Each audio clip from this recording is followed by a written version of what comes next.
how the power of a country, how a country can come together to change for their best and in peace. That was an example that Korea set to the rest of the world. Many people saw him as what the country needed after all of these issues that brought to light, corruption or a lack of justice in certain areas. And then along came Moon Jae-in, and yeah, I think he's brought people together in a way that other presidents maybe, or presidents haven't for a while. It seems to be a more transparent government, far more than the past, and a government trying to seek some form of equality and historical redress.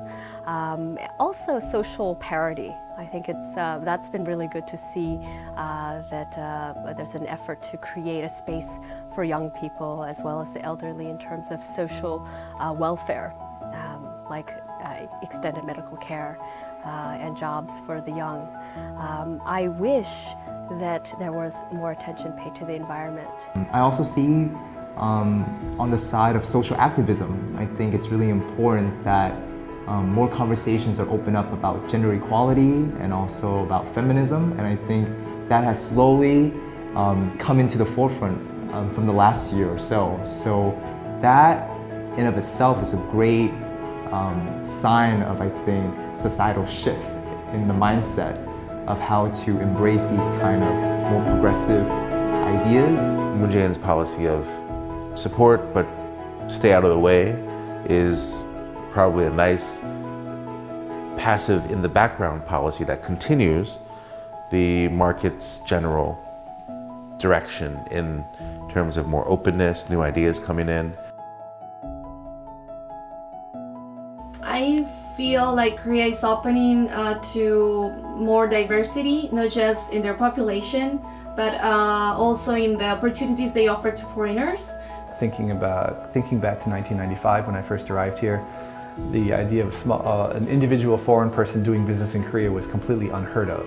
But I think as we've experienced greater diversity in terms of industries and the type of people doing these businesses, that the support has increased over the last several years, and I think that this kind of support needs to continue.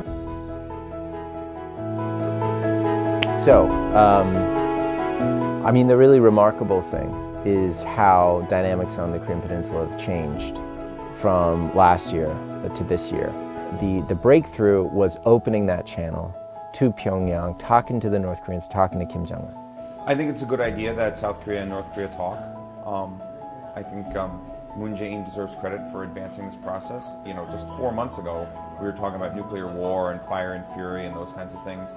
I think this is an important reason why the Moon government has wanted talks with North Korea.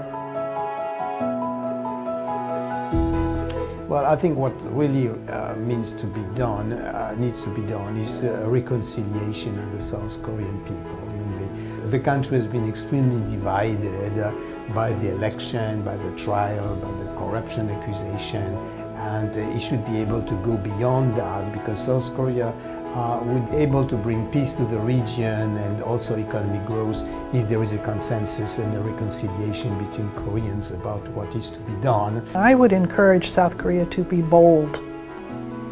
I think South Korea has more leverage than it perhaps realizes it has in the international environment. So President Moon Jae-in has called for bold, new, creative initiatives, so it seems that he understands that.